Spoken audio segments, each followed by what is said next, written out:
Please enjoy today's scripture as we begin Lent with one of my favorites, as we look at Jesus being subjected to the temptations of Satan, who may not be worthy to even talk to Jesus, but provides a very worthy tempter, adversary in our lives.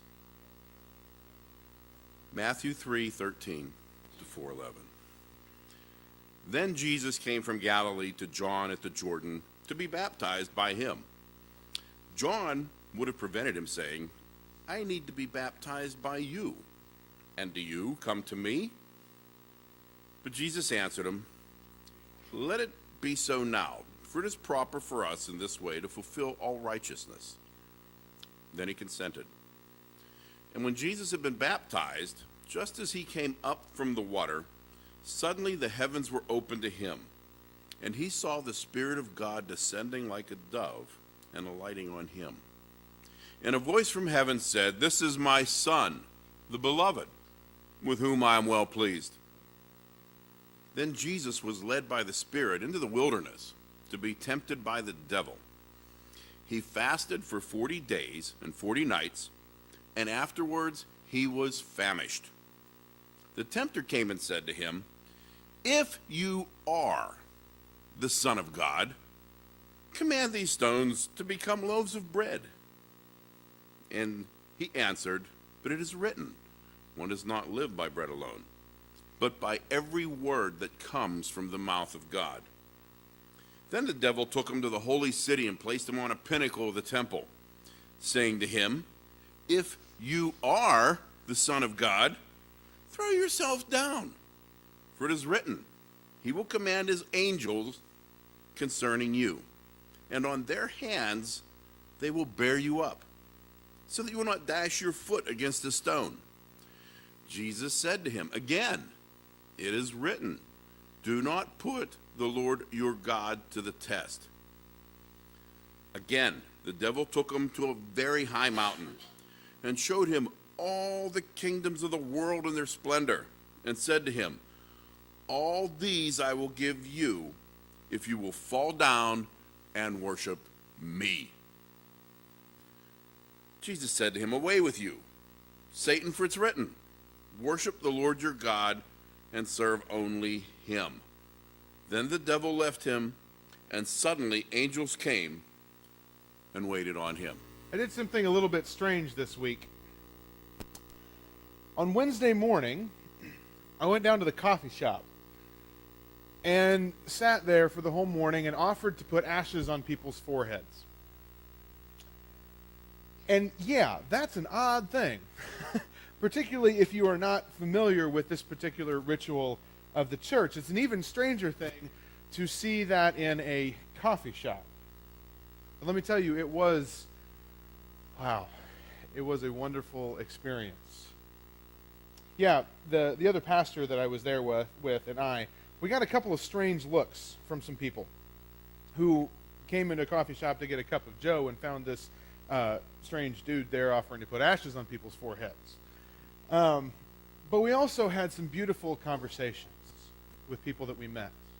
We met one woman who came in with ashes on her forehead already, and we got to talking, and she asked, "Well, what kind of church are you from? I didn't know that anybody besides Catholics did this." And it opened up this beautiful conversation of learning about her and sharing about our tradition.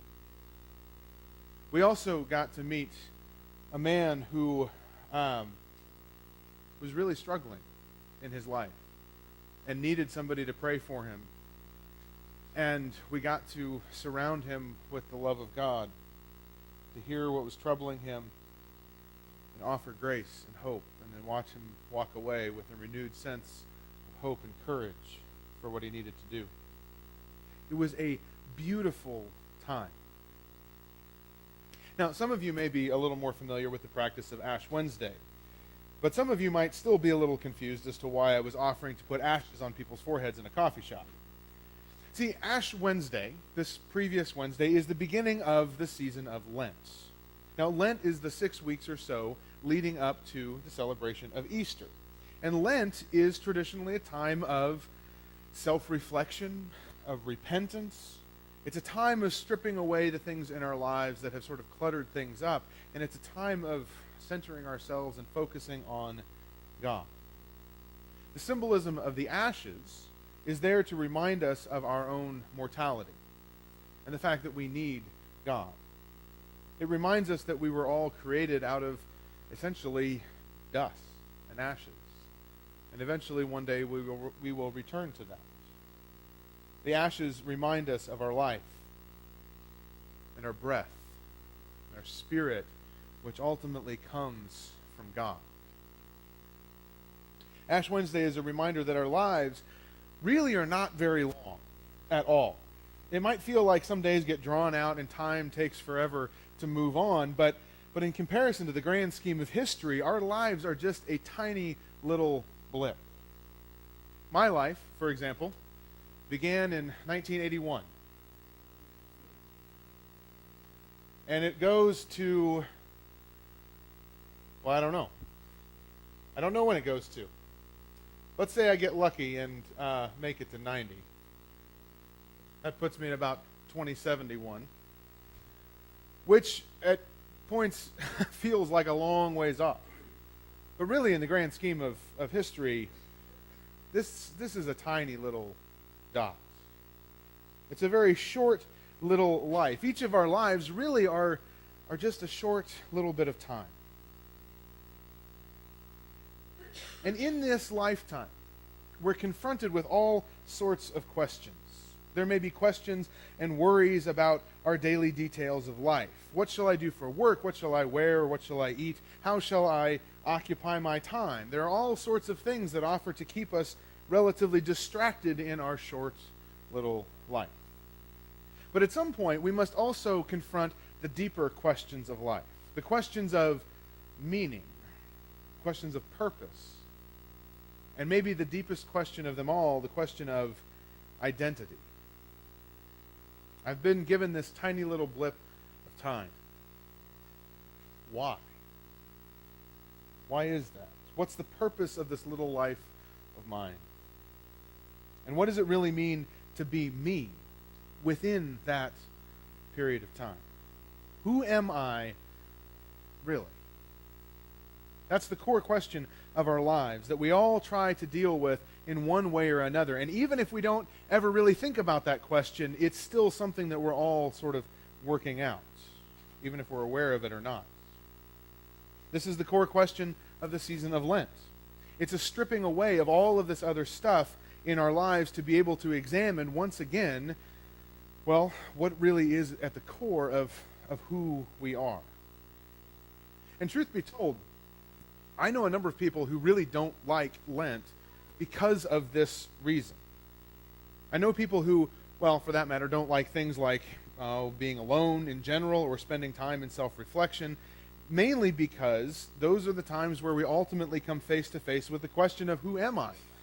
And some people really don't want to ask that question because they may be a little bit afraid of what they may find when they do.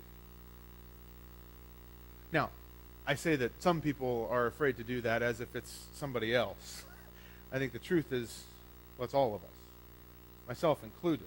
A couple of weeks ago, I was up at district leadership retreat, and one of the things that was made clear to me there was that my phone has taken up a far too large of a place in my life. It's been consuming every waking moment with video games or YouTube or whatever it is, all sorts of distractions. And after thinking about that a little bit, I think that part of what I had been doing was, well, being a little bit afraid of the silence that I might find when I was alone with myself. I think we all have, to some level, a certain fear of asking that question, okay, but who am I really? And so we wind up distracting ourselves with the trappings of life. Now, what's interesting is at the very same time that we are distracting ourselves with the trappings of life, it is in those very same distractions that we find ourselves having that question answered for us, even if we choose not to answer it.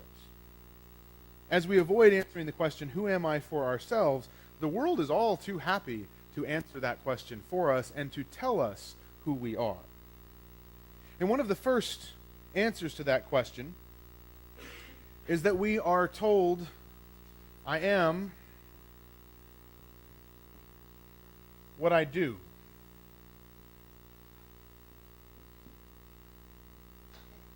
I am what I do. We're often trained by our culture that we're really only worth something if we can produce something, if we can make something, if we're able to do something. And everything is fine and good as long as we're able to point to a job or to a project or to a trophy that shows the world, look what I can do. Or at the very least, maybe look what I did when I was younger. This can be a very powerful shaper of our identity. How many of us have seen that man or woman who has been so defined by their job that after they retire, their life almost comes to an end?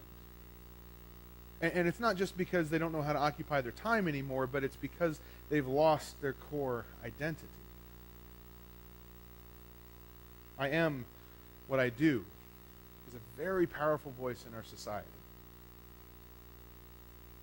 There is another voice that we often hear that may even be more powerful than that, which is, I am what others say about me.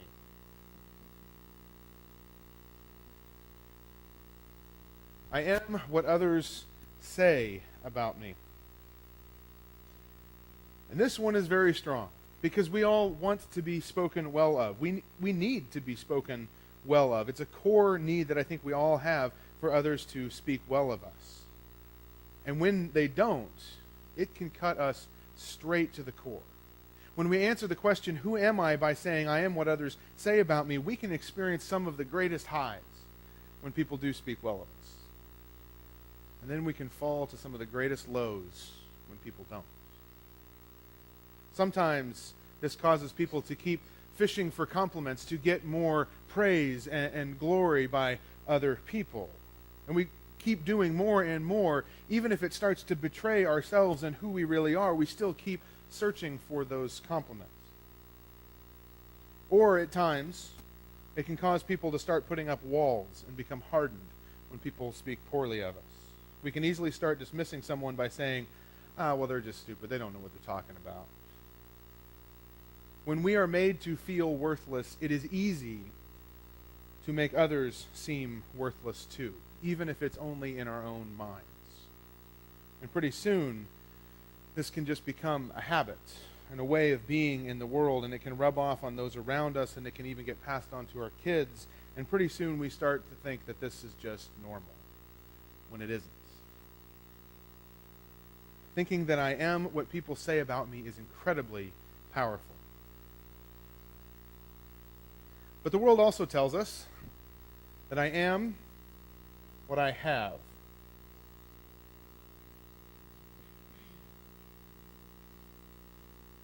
And this is maybe the most obvious message, because it's the easiest to market and to make money off of. If you think about it, essentially, the message of every single advertisement out there is basically telling us that, you know what, you are not good enough. You are not thin enough, attractive enough, strong enough, smart enough, cool enough, whatever enough. But if you buy my product for $9.95, you will be. It's the basic message of all advertising. We're told that by having more stuff, or at least this right thing, well, then we can define who we really are. I am what I have is a very, very seductive message. The problem is that when you start believing that these things are who we are, that makes life very, very difficult. And all of a sudden, life can start to look like this. There becomes this up and down that goes back and forth. And things can be fine. We can be very high when we have certain things. When we have a lot of stuff, when we're popular, when we're young and talented, we can be very high. But we all know that those things eventually fail at some point. And so when we lose things, or where people speak poorly of us, where we eventually can't do anything anymore, well, then we can drop down very low. And over time, all of our energy just goes into staying as high as we possibly can and just staying above the line, which is really just the task of surviving. And then, when we get to the end of that little line, well, when you're dead, you're really dead. Because you don't have anything anymore. People won't say anything about you. You can't do anything.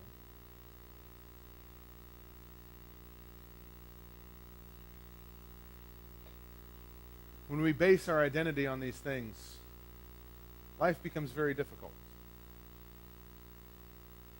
But here's the thing that I want to tell you all again, because I've told it to you before, but I want to tell you again, which is that all of these things, those are lies.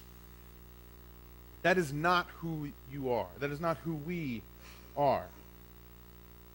All of those things are the lies that the devil tempted Jesus with in the desert. When Jesus went out into the desert to be tempted by the devil came to him and said, "Hey, Jesus, why don't you really do something with your life? Take these stones and turn them into bread and then actually feed people. And then people will know who you are by what you can do."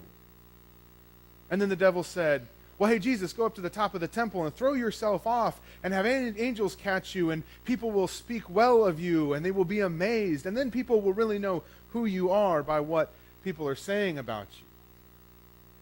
Hey, Jesus, come up here to this tall mountain and look at everything you can possibly see. If you bow down to me, I will give you all of it, and people will really know who you are by what you have." These are the temptations that the devil laid before Jesus.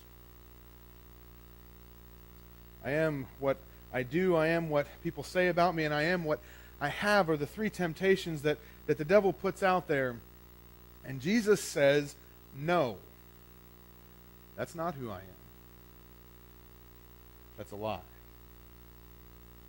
And the reason that Jesus is able to really say no to those temptations and resist them is because just before this, he has gone down to the river, to the Jordan River, where he was baptized by John the Baptist. And as Jesus came up out of the water, a dove came down from heaven and said, and the voice said, "You are my son, the beloved, the one that I love. With you I am well pleased."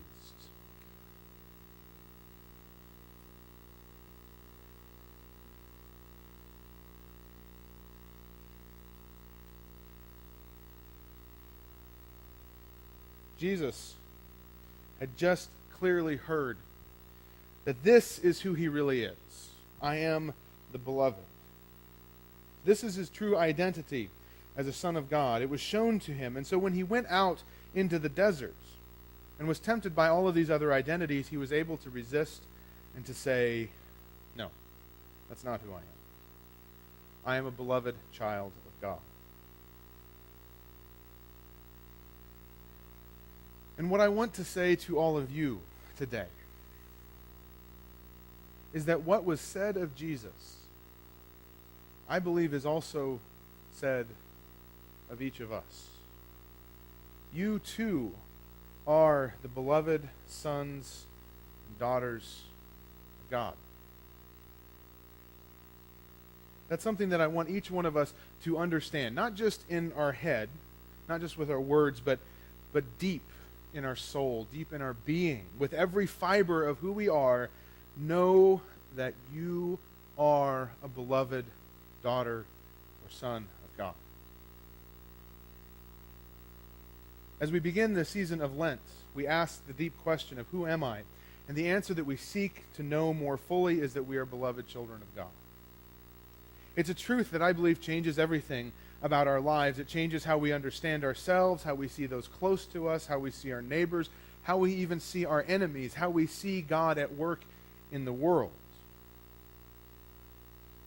It is a deep truth that is easy to say, but it is also very difficult to fully grasp. And interestingly, it's a truth that we need to hear over and over and over again. The message this morning, and actually the message for the next several weeks, may feel rather familiar to you. And part of the reason is because I preached this about 6 weeks ago. I preached a sermon based on Henry Nouwen's book, Life of the Beloved. It was a sermon that had a lot in it and went pretty quick. And so during the season of Lent this year, we actually decided to take that and to slow down a little bit and to spend some more time with it. Some more time looking at this theme and allowing it to soak in a little bit more. And part of the reason, to be honest, that we're revisiting this idea, or this message that we are the beloved children of God, is because my guess is most of you don't actually believe me yet. You may not actually believe that you are a beloved child of God. I find that a lot of people, myself included at times, hear this message and say, oh yeah, well that's neat, that's cute, but it's not really true. We may even be able to say it in our heads that I'm a beloved child of God, but to let it rest in our heart, in our soul, is a lot more difficult. And don't get me wrong, I don't think anybody says that we don't really believe this, as a way to reject it or on purpose. But there are many reasons why we might not really hang on to this. For some of us, we don't believe it because we've been told for all of our lives that really at the end of the day we're worthless, that we don't really matter. For some of us, that's been an awfully long time that we've heard that message. And to be honest, there are times when the church doesn't really help that either. Several years ago, before I came to Wichita, I ran into an old-timer who told me that growing up, she had heard a Bible verse repeated to her that included the line, "Oh, what a worthless worm am I."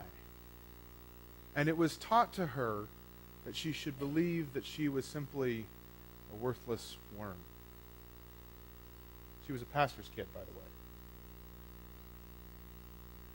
For others, we don't believe that we are truly beloved children of God because, quite frankly, we don't need to.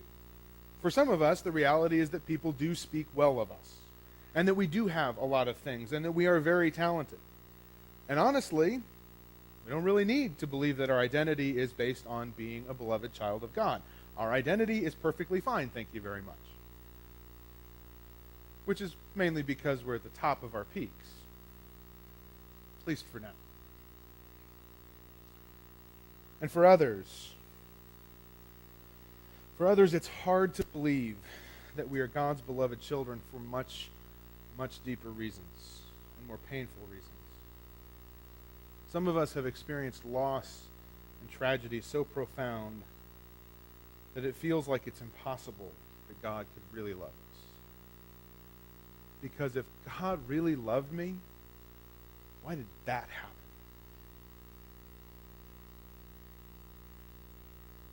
There are plenty of reasons why we might resist truly believing and knowing that we are really beloved children of God.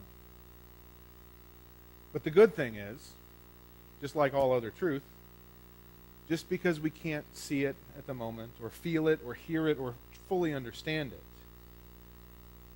it doesn't mean that it isn't true. Just because you might be at a place right now where you can't fully grasp the knowledge and your identity as a beloved child of God, it doesn't mean that you're not. You still are. Taking hold of our identity as a beloved child of God is a life-changing thing.